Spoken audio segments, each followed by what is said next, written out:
SSC পরীক্ষার কাছাকাছি সময় আমার পার্সোনাল ফ্যামিলির একজন চলে গেছিল। তো সেটা একটু ইমপ্যাক্ট ফেলেছিল। এসএসসি পরীক্ষার দিন বৃষ্টি পড়ছে, জানালা দিয়ে পানি এসে আমার খাতার উপর পড়ার মতো অবস্থা। তো তখনও তো পরীক্ষা দিতে হয়েছে। তো সেটা এরকম ছিল যে আমি যদি জানি যে আমি পারি, তাহলে I should try my best। এটার পরে আর কিছু নাই। ওগুলো ম্যানেজ করেছি।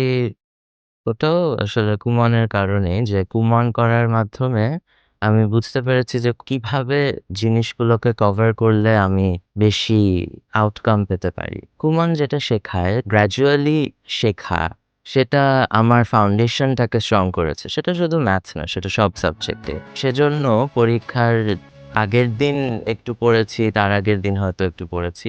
সেই কম পড়া দিয়েও আমার কভার করতে পেরেছি পরীক্ষাগুলো। মানে আমার ম্যাথস নিয়ে কখনো খুব বেশি সমস্যা হতো না।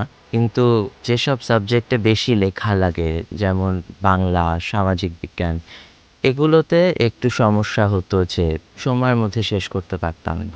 পরে আমি যখন দেখলাম যে আমার সময়ের মধ্যে শেষ হচ্ছে না, এটা একটা সমস্যা হয়ে যাচ্ছে, মানে একটা কনসেপ্ট আছে এসসিটি, স্ট্যান্ডার্ড কমপ্লিশন টাইম। ওইটার মতো করে আমি চিন্তা করলাম যে আমার হাতের লেখার পেজটা ঠিক কতটুকু হতে হবে সবটা শেষ করার জন্য। টাইম যে ওয়েস্ট করা যাবে না কোথাও। একটা প্রশ্ন বুঝছি না, ঠিক আছে পরের কোয়েশ্চেনে যাই। তো এই অ্যাওয়ারনেসটা কুমল আমাকে দিয়েছে এমনিতে। সুমনের ক্ষেত্রে এটা ম্যাথে স্পেশালি হেল্প করা যাচ্ছে। যেমন ম্যাথে আগে যেভাবে প্রিপারেশন নিতাম, এখন ওভাবে প্রিপারেশন নিতে হচ্ছে না।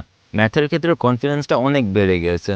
যেমন কয়েকদিন আগে স্কুলের একটা ইন্টার ক্যান্টনমেন্ট অলিম্পিয়াড স্টেজের সিলেকশনের জন্য একটা এক্সাম নিয়েছিল, ওইখানে 30টা কোয়েশ্চেন ছিল। এর মধ্যে আমাদের বলছে যারা 10টা পারবে তাদেরকেই নিবে। প্রিপারেশন অলমোস্ট না নিয়ে এর মধ্যে 20টা নিয়ে ফার্স্ট হয়েছিলাম। সুমনের ক্ষেত্রেও একই জিনিস, প্রত্যেকটা কোয়েশ্চেন রিডিং পড়ে যত বড় হতো আগে মাথায় একটা সলিউশন বানিয়ে এরপরে স্টেপ বাই স্টেপ কন্টিনিউ করতাম। এটা এখন প্রায় সব সাবজেক্টেও করতে পারছি। আমার বাচ্চা যখন কুমনে প্রথম যাওয়া শুরু করে ১-২ মাস পরেই আমি ওর মধ্যে কিছু পরিবর্তন লক্ষ্য করি। যে কনফিডেন্ট এবং টাইম ম্যানেজমেন্ট। পুরো দিনটা ২৪ ঘন্টা ও কিভাবে ম্যানেজ করবে, অথবা ওর পড়াশোনার জন্য যে ২ ঘন্টা ও বের করে, এই ২ ঘন্টা ও কিভাবে ম্যানেজ করবে। ওর মধ্যে যখন এই পরিবর্তনটা আসতে শুরু করে, তখনই আমার আস্থাটা আরো বেড়ে যায়। ও কোনো কিছু আনসিন আসলে সেটা সে পরীক্ষার হল থেকে ছেড়ে আসবে না। সে কিছু না কিছু আনসার করতে পারবে।